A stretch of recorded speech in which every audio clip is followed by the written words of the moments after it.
बिस्मिल्लाहिर्रहमानिर्रहीम, अस्सलाम वालेकुम। मैं हूं ईसा नकवी। शहर इक़्तिदार के हंगामों से, खारजा महाज के दंगों से और सियासत के ऐवानों से दूर मैं इस वक्त ज़िला मुज़फ़्फ़रगढ़, जनूबी पंजाब, तहसील अलीपुर की बस्ती गाज़ी की उसके खलियानों में मौजूद हूँ। और यहाँ पर आने का मकसद एक ये भी है कि मैंने एक वादा किया था आप सब लोगों के साथ। नजम गौहर साहब मेरे साथ मौजूद हैं। वस्त फरवरी में मैंने एक वीडियो की थी, लगभग 1.25 लाख से ज़ायद लोगों ने वो वीडियो देखी और एक सवालात का अंबार था जो कि दुनिया भर से मुझसे किया गया। यहाँ आने का मकसद एक और भी था। इस खेत में दोबारा से इसी मकाम पर बैठकर मैंने वो वीडियो की थी। उसके बाद बहुत सारे लोगों ने सवाल किया। उस वीडियो का टाइटल भी आपको याद होगा कि मैं ये वीडियो बनाने पर क्यों मजबूर हुआ। पाकिस्तान के जो ज़रई साइंसदान हैं उन्होंने कैसा कारनामा सर अंजाम दिया, किस तरीके से जनूबी पंजाब के खेत सोना उगल रहे हैं। अच्छा, मामला सिर्फ जनूबी पंजाब का नहीं है, पाकिस्तान भर के मुख्तलिफ़ इलाकों में ये काश्त की जा सकती है फसल। जीवन गार्लिक, ये बेसिकली लहसुन की, जिसको आप लहसुन भी बोलते हैं बहुत सारे लोग, लहसुन की एक किस्म है। और आपको मालूम है कि बर्रे सग़ीर में, पूरी दुनिया में खाने पीने की अशिया में इसको किस कदर इस्तेमाल किया जाता है। और पाकिस्तान में जो इसकी एक ख़ास किस्म बनाई गई है, जीवन गार्लिक, अभी ये किस स्टेज पर है, किस तरीके से ये मुनाफा बख्श है। नजम गौहर साहब जो हैं उनके साथ हम डिस्कस करेंगे। बड़ी नफीस तबीयत के आदमी हैं, बुनियादी तौर पर एक आर्टिस्ट हैं और इनका करियर जो है वो बड़ा अजीब व गरीब है। पहले जनाब मुसव्वरी, ख़त्ताती और पेंटिंग का जो काम है वो जब कंप्यूटर का दौर आया और उसमें फिर ये ग्राफिक डिज़ाइनर हो गए और पैनाफ्लेक्स वगैरह डिज़ाइन करने लग गए। और उसके बाद जब कोरोना वायरस आया तो फिर हादसाती तौर पर ये बन गए काश्तकार। लेकिन काश्तकारी के साथ भी ये बहुत प्यार करते हैं और उसी के बारे में हम बात करेंगे। किस तरीके से एक शख्स जो है वो 1 लाख रुपए की इन्वेस्टमेंट से, जिसमें सिर्फ उस शख्स की फिर मेहनत, अपने घर वालों की दुआएं और अल्लाह का ख़ास करम शामिल हो, उसके साथ किस तरीके से करोड़ों रुपए बना सकता है। ये एक बहुत बड़ी बेहतरीन किस्म की सक्सेस स्टोरी भी है। इस वीडियो को मैं 3 से 4 हिस्सों में जो है वो डिवाइड करूँगा। एक वीडियो हम यहीं पर बैठकर रिकॉर्ड करेंगे। खेत आपको मेरे अकब में भी नज़र आ रहा है। मेरे सामने जो है वो जीवन गार्लिक का एक इनका बड़ा खेत मौजूद है और ये खेत बिक चुका है। ये अभी इसकी जो है वो फसल की कटाई नहीं हुई, इसको ज़मीन से निकाला नहीं गया, लेकिन ये सेल आउट हो चुका है इनका। लेकिन अभी तक फसल जो है वो ज़मीन के अंदर मौजूद है। इससे आने वाली वीडियोस में तमाम तर जो एक सीरीज़ ऑफ वीडियोस मैं करने लगा हूँ जीवन गार्लिक के हवाले से, उसमें मैं आपको पहले इस वजह से आगाज़ में बता दूँ ताकि आपको आइंदा जो वीडियोस हैं आपको ये अंदाज़ा हो कि आप क्या उसमें एक्सपेक्ट कर सकते हैं। इसके लगाने का टाइम क्या है, इसको काटने का टाइम क्या है, किस किस्म का मौसम, किस किस्म की ज़मीन दरकार है, कितना वक्त लगता है फसल का, मार्केट क्या है, रेट किस तरह डिटरमिन होता है, क्या ये कोई जुआ तो नहीं है, ये कहीं गायब तो नहीं हो जाएगा।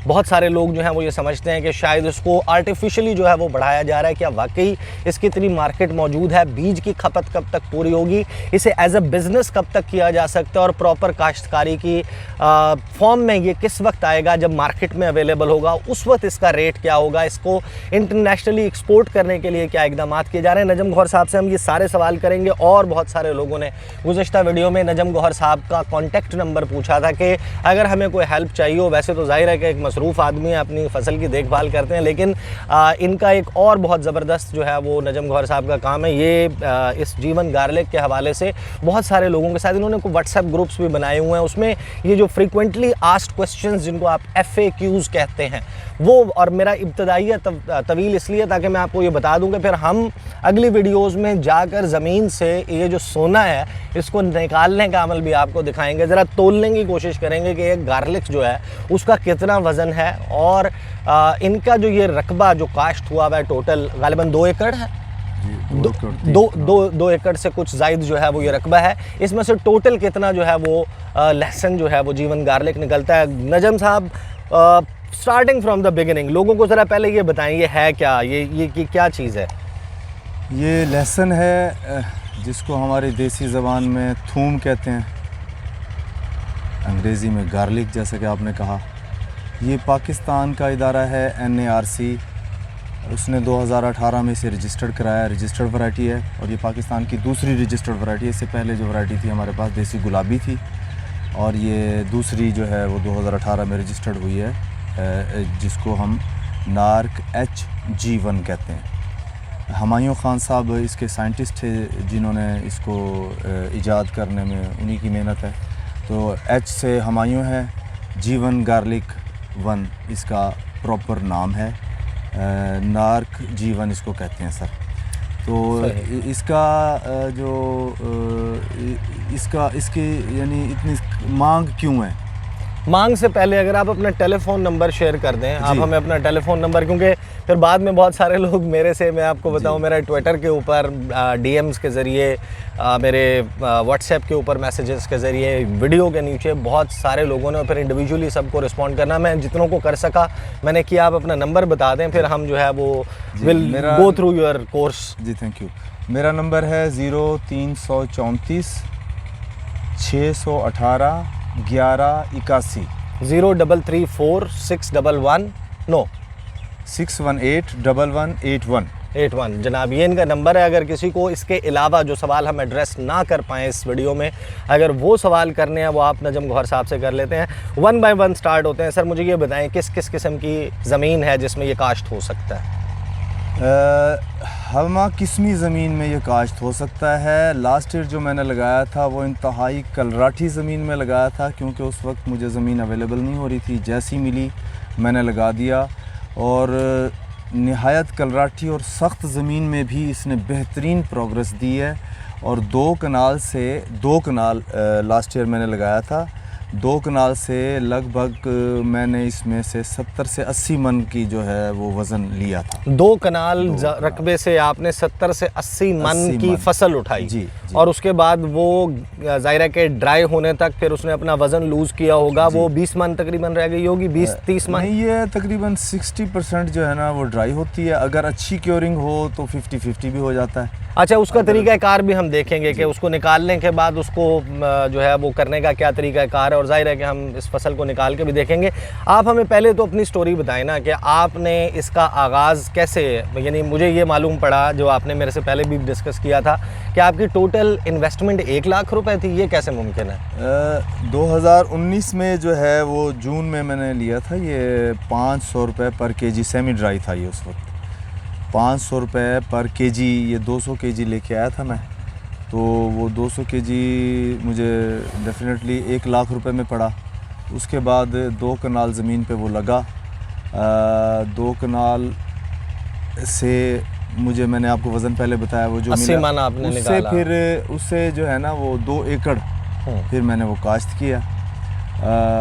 उसमें ये है कि अब इस वक्त जो इसका रेट चल रहा है ये अबव 2000 रुपीज़। अच्छा, ये आर्टिफिशियल क्यों है? बहुत सारे लोग कहते हैं कि ये कैसे मुमकिन है? 2000 रुपए का कौन सा लेसन मिलता है? असल में ना ये नॉर्मली नहीं बिक रहा। ये बिक रहा है बतौर सीड, बीज के तौर पर। बीज के तौर पर बिक रहा है, क्योंकि सप्लाई और डिमांड का मसला है। सप्लाई बहुत कम है, डिमांड बहुत ज़्यादा है, इसलिए इसका रेट बहुत ज़्यादा है। और ये सिचुएशन जो है ना आने वाले 3 से 4 साल 5 साल भी रह सकती है, क्योंकि ये बहुत ज़्यादा तेज़ी से मल्टीप्लाई नहीं हो सकता।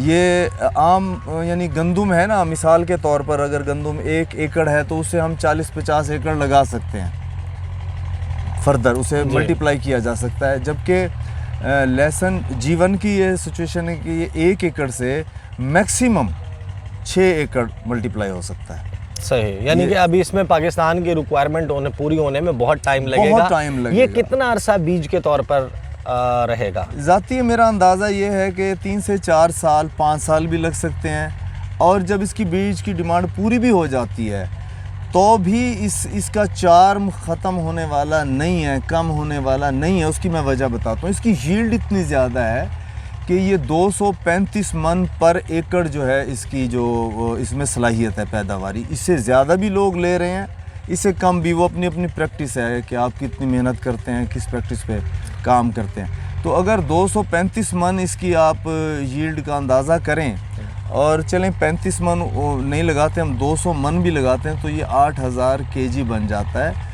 ये 200 रुपये पर केजी भी आ जाए आज से 5-7 साल के बाद। ऐसा मुमकिन नहीं है कि लहसुन 200 रुपये केजी हो। चलें हम अंदाज़ा कर लेते हैं कि अगर 200 रुपये पर केजी भी हो जाए और 8000 केजी, आप खुद अंदाज़ा कर लें, 16 लाख रुपए का एकड़ उस वक्त होगा ये जब ये इसको हमने बिल्कुल यानी कि इसको हमने बिल्कुल यानी मिट्टी में मिला दिया। थ्रो अवे प्राइस जिसे कहते हैं ना, कि आपने बिल्कुल इसको नीचे गिरा दिया है। तो उस वक्त भी ये 16 लाख का एकड़ बनता है। कोई और क्रॉप मेरी निगाह में तो ऐसी नहीं है कि जो इतनी ज़्यादा आपको इनकम दे। हत्ता के लोगों ने 10-10 साल 15-15 साल की मेहनत के बाद बागात जो लगाए हुए हैं उससे भी इतनी इनकम नहीं हो पाती। फिर ये है कि जब आपने आगाज़ कर लिया और बीज आपका अपना बन गया, फिर आप उसे एकर्स को जो है वो मल्टीप्लाई करते जाएं, बढ़ाते जाएं, तो वो आपकी इनकम जितनी अब है उसी हिसाब से वो मेंटेन रह सकती है। वो सही। अपने plan अच्छा तंजीम, आप मुझे ज़रा टाइम बताएंगे ड्यूरेशन वीडियो की कितनी हुई, क्योंकि सवालात मेरे पास बहुत ज़्यादा हैं। 10 मिनट तकरीबन वीडियो हो गया, हम थोड़ी सी इसमें गुफ्तगू जारी रख सकते हैं और फिर उसके बाद हम खेत में खड़े होकर जो है वो इसकी काश्त का पूरा प्रोसेस के किस सीज़न में स्टार्ट होती है, कब इसकी कटाई का टाइम आता है, उस दौरान पानी कितना चाहिए, खाद कितनी चाहिए, इसका ख्याल कैसे रखना है, मैच्योरिटी का कैसे पता चलेगा कि अब फसल पक कर तैयार हो गई है, अब इसको ज़मीन से निकाल लेना चाहिए, और कोई इस पर वायरस या इस किस्म के कोई हमलावर तो नहीं होते, फिर साथ में इसके दरमियान में किस तरह इसका जो है वो केयर करना पड़ता है, इन सारी बातों के ऊपर हम जाहिर है कि वो बात करेंगे। दूसरा, आपने ये मुझे जो कहा और फिर मुतवक्के बीमारियों के हवाले से भी बात करेंगे, आपने जो ये बात की कि इस सारे ये जीवन गार्लिक है ये हर किस्म की ज़मीन में काश्त हो सकता है, यानी या मुख्तलिफ़ अक़साम की ज़मीन में काश्त हो सकता है। इस वक्त पाकिस्तान में सबसे ज़्यादा किस जगह पर काश्त हो रहा है? ये इब्तदाई तौर के ऊपर तो क्योंकि ये NARC ने वो मतलब है कि इंट्रोड्यूस कराया था, मेरा ये ज़ाती ख्याल है जो दोस्तों से इसकी हिस्ट्री सामने आती है, तो ये पहले पोठवार के इलाके में ज़्यादा इब्तदाई काश्त इसकी वहाँ पे हुई है। कश्मीर में काश्त हो रहा है, ये KPK में काश्त हो रहा है, ये पंजाब में, अपर पंजाब में, जनूबी पंजाब में बहुत कामयाबी से काश्त हो रहा है अल्हम्दुलिल्लाह। जनूबी पंजाब में लोगों का रुझान भी बहुत ज़्यादा इस तरफ हो रहा है, क्योंकि हमारा इलाके में बहुत ज़्यादा अपॉर्चुनिटीज़ नहीं है इनकम की, कोई इंडस्ट्रियल एरिया नहीं है, ये बहुत ज़्यादा कोई सर्विसेज का निज़ाम यहाँ पे नहीं है, तो लिहाजा लोग काश्तकारी ज़्यादा करते हैं। जब इसकी यानी कि काश्तकार बंदा को ज़मींदार इसको जब समझता है, सुनता है, इसकी यील्ड सुनता है, तो वो हैरान भी होता है, परेशान भी होता है और बाज़ औक़ात यकीन भी नहीं करता। तो जब वो यकीन उन्हें आ जाता तो फिर वो फ़ैसला कर लेते हैं। लग रहा है जनूबी पंजाब में जो है ना बहुत तेज़ी से इसका रुझान बढ़ रहा है। अब NARC के मेरा ख़्याल है ताउन से आप लोगों ने यहाँ पर कोई एक कॉन्फ्रेंस या एक सेमिनार वगैरह भी करवाया था रिसेंटली, कुछ चंद रोज़ पहले। पिछले महीने हमने जो आप लोगों के राब्ते भी हैं बहुत सारे लोगों के साथ, क्या सिंध और बलूचिस्तान में भी इसका कोई है आप लोगों के राब्ते में या नहीं? सिंध में इसका जो है वो काश्त शुरू हो चुकी है इसी साल और अल्हम्दुलिल्लाह कामयाबी से काश्त हो रहा है सिंध में भी। बलूचिस्तान के बारे में मेरे नोटिस में नहीं है, अगर होगा तो यकीनन होगा। बलूचिस्तान के बहुत सारे ऐसे इलाके हैं जहाँ की क्लाइमेट बहुत इसके लिए मौजू है। अच्छा, इस वीडियो को जो है वैसे ये मैं कता कलामी की माफ़ी चाहूँगा, वैसे इसका जो जब ये रजिस्टर्ड होती है ना कोई भी वैरायटी, उसको पूरे पाकिस्तान में ट्रायल किया जाता है। NARC ने इसको पूरे पाकिस्तान में मुख्तलिफ़ जगहों पे इसको जो है ना ट्राई करके तो इसको रजिस्टर्ड कराया था। ये पूरे पाकिस्तान में कामयाब। सही। अच्छा, इस वीडियो को तो है हम यहाँ पर क्लोज़ करते हैं और चंद घंटे के वक्फे के बाद या फिर कल मैं इसकी दूसरी वीडियो जो है वो आपके सामने रखूँगा। और ये मेरी अकब में ही जो खेत मौजूद है, वैसे मेरे सामने भी खेत मौजूद है लेकिन लाइट की क्योंकि डायरेक्शन जो है वो थोड़ी सी डिफरेंट है, तो अकब वाला जो खेत है उसमें हम जनाब खड़े होकर इस सारे प्रोसेस को समझेंगे। उसके बाद फिर हम इसके फसल को निकालने का प्रोसेस जो है वो देखेंगे। इसका साइज़ कितना है, बहुत सारे लोग हैरान हो जाएंगे, जिसमें मैं एक देख चुका हूँ क्योंकि टेनिस बॉल से बड़ा साइज़ का जो है वो गार्लिक मैंने अपनी ज़िंदगी में पहली मरतबा देखा है। ज़ाहिर है कि तस्वीर में आपके पास मैंने देखा था जब आपने पुरानी फसल की तस्वीर मेरे साथ शेयर की, मैं हैरान हुआ था उसको देख के। लेकिन अगली वीडियो में हम ये करेंगे और फिर इसका सारा प्रिजर्व करने का ये सारा प्रोसेस 4-5 वीडियोज़ मैंने करनी है। आप जुड़े रहिएगा इस सारे सिलसिले से। नजम गौहर साहब को और मुझे इजाज़त दीजिए, अगली वीडियो में मुलाकात होती है। अल्लाह हाफ़िज़।